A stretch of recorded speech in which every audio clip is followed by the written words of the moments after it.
Welcome back to new blog. তুমি সকালে ভালো আছো? আমিও খুব ভালো আছি আপাতত। আজকে থেকে ঝড় বৃষ্টি স্টার্ট হবে। এদিকে একটুখানি চিন্তা থাকেই ঝড় বৃষ্টি হতে, কারণ এদিকেও আছড়ে পড়ার ব্যাপার থাকে। তোমরা সবাই সাবধানে থাকো, সুস্থভাবে থাকার চেষ্টা করো। আর আমার এখন স্নান কমপ্লিট হয়ে গেছে, শরীর দরদ সত্যি খারাপ। খিদে পিঠে তো অবশ্যই পেয়েছে, কিন্তু এখন রান্না করে চলে এসেছি আলুটা ভাজবো বলে, কারণ লাউ ডাল আর ভাত করে রেখেছি, আলুটা ভাজা চটপট করে রান্নাটা করে আমি একটু রেস্ট নিচ্ছিলাম, তারপরে এসেছি আলু ভাজতে। খাওয়া দাওয়া করবো, খিদাও পেয়ে গেছে। সকালে তেমন কিছু খাইনি, তো সকালে না খাওয়ার কারণ তো আমার থাকেই থাকে তা এতদিন ধরে। একটু সকালবেলা খাওয়াটা একটু এদিক ওদিক হয়ে যায়, কিন্তু খেতে লাগে সকালবেলা, সেটা আমি জানি। কিন্তু সকালবেলা খেলে আর আমি দুপুরে খেতে পারি না, আমার প্রচণ্ড বাজে অভ্যেস। রাত্রি 8টার সময় ভালো, মানে 7টা-8টার সময় যদি বেশি করে খেয়ে নিই, রাত্রিবেলা আমি খেতে পারি না।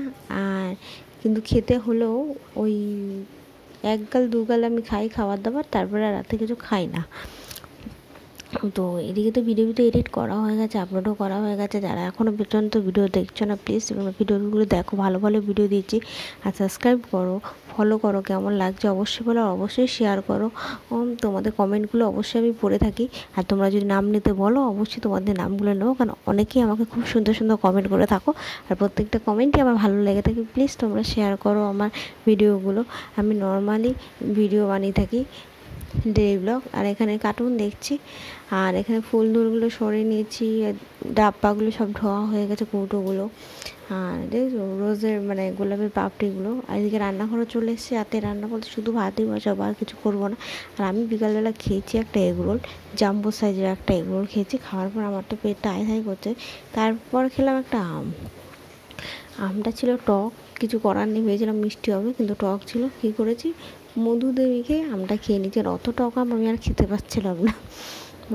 তো এখন রান্নাঘরে চলে এসেছি, রান্নাঘরটা সুন্দর করে পরিষ্কার করে গুছিয়ে নিয়ে ঝটপট করে গিয়ে বসবে। বর এসে তোমার ডিম ভুজি বা অমলেট বা কিছু একটা সামথিং কিছু একটা করবে।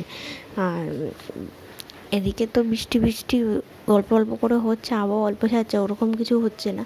রাতের দিকে অবশ্যই ঝড় বৃষ্টি হওয়া স্টার্ট হয়ে যাবে।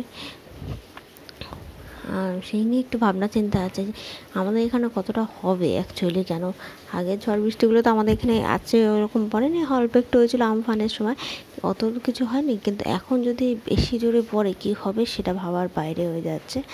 তো এদিকে ফোন থেকে শুরু করে সব কিছু চার্জ দেওয়া হয়ে গেছে, আমার বড়ের গাড়িও চার্জ বাজ দিয়ে রাখা হয়ে গেছে, সব কিছু চার্জ দেওয়া হয়ে গেছে। কারেন্ট থাকবে কি না থাকবে তাও জানি না। তো চলো ভিডিওটা আমি এখানে শেষ করি।